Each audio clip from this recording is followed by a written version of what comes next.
This is the EBL Portable Power Station Voyager 1000, and I have to say, just looking at it here in front of me, this thing definitely catches your eye.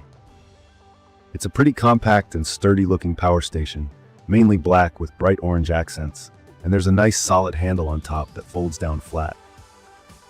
Holding it in my hands, it weighs about 18 to 19 pounds, so it's not ridiculously heavy for what it can do, but it's got a definite solid feel to it.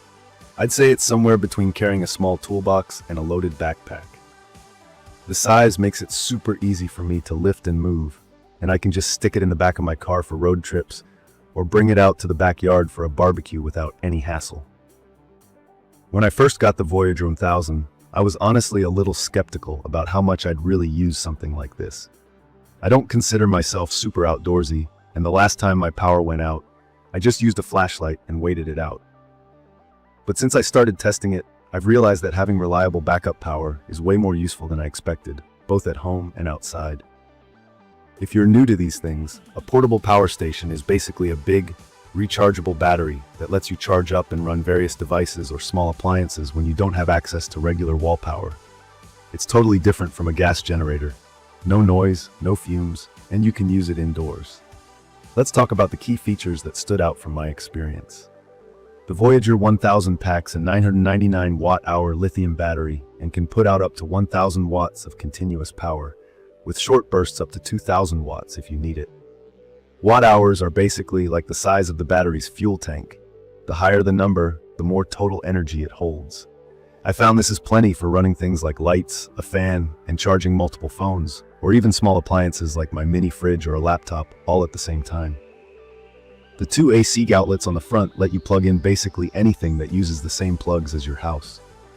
There's a USB-C port for fast charging newer phones or laptops, plus 3 regular USB ports, and a built-in wireless charging pad on the top that actually works well. I used it with my phone, just set it on top, and boom, charging with no cables needed. There are also DC outlets if you have something like a portable cooler, and a car-style socket like the 12-volt plug from the dashboard. Another thing I really appreciate is the big display right on the front. It's bright, easy to read, and tells you exactly how much battery you have left with a percentage meter. It also shows if you're charging or discharging and the wattage going in or out. As someone who hates being surprised by dead batteries, this is awesome for managing your power use. One of the best things about this power station is how you can recharge it.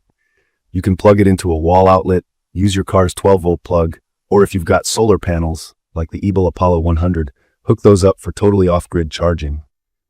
I actually tried all 3 ways just to see how it worked. Wall charging is definitely the fastest, but I left it in my backyard with 2 foldable solar panels, and it charged up over the course of the afternoon. It does take several hours to fully recharge, which is normal for something with this capacity, so I recommend plugging it in ahead of any planned trips or storms. There's a built-in LED light on the front that's surprisingly bright. I found this way more helpful than I expected, especially during a nighttime power outage. It's a simple thing, but when the lights go out, not having to mess with candles or look for a flashlight is super handy. The handle is wide and comfortable, so moving this station around is no problem for me, and my kids can even carry it short distances. From my experience, this thing is a lifesaver for quick home backups and especially for outdoor work. I plugged in a small space heater in my tent when we took it camping, and it actually ran for about 3 hours, which was enough to take the edge off the morning cold. I've also used it to power my drill charger and even a little hot plate for outdoor cooking experiments. It easily handled the demand. I haven't once run into an overload shutoff, which is a huge plus. On the other hand, there are some things to keep in mind. The cooling fan does kick on when you're drawing heavier loads or charging it up, and it's not silent. I wouldn't call it super loud, but if everything else is quiet, you'll notice the fan sound. It also only has 1 USB-C port, and with newer devices all switching to USB-C these days, I do wish there was another one.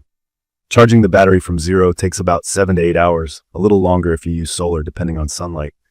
I kind of wish it was faster, but honestly, for this much power storage, it's totally expected. When I unboxed the Voyager 1000, everything I needed came with it.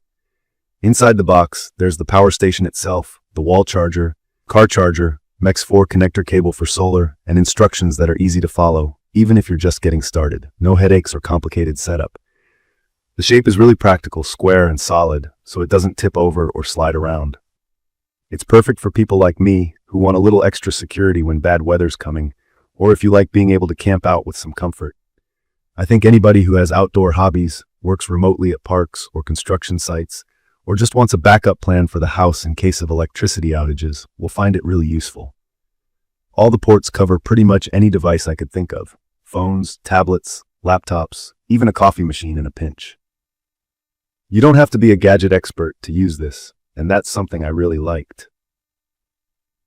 In conclusion, after using the EBL Voyager 1000 for a while, I'm a convert to these portable power stations. Any skepticism I had melted away the first time I powered my tent with lights and heat on a rainy night, or when I charged up my family's phones during a storm that knocked the power out for a whole afternoon. It gives me real peace of mind, just knowing I've got energy on standby, without needing gas or making noise. I'd recommend this for anyone looking for backup power that's dependable, quiet, and easy to use both indoors and outdoors. Sure, it takes some time to recharge, and the fan gets a little loud, but the benefits way outweigh those minor things. If you want to know more or have questions about the Voyager 1000 or anything else power-related, drop a comment below. And if you found this quick review helpful, don't forget to subscribe to my channel so you don't miss out on future videos. Thank you for watching.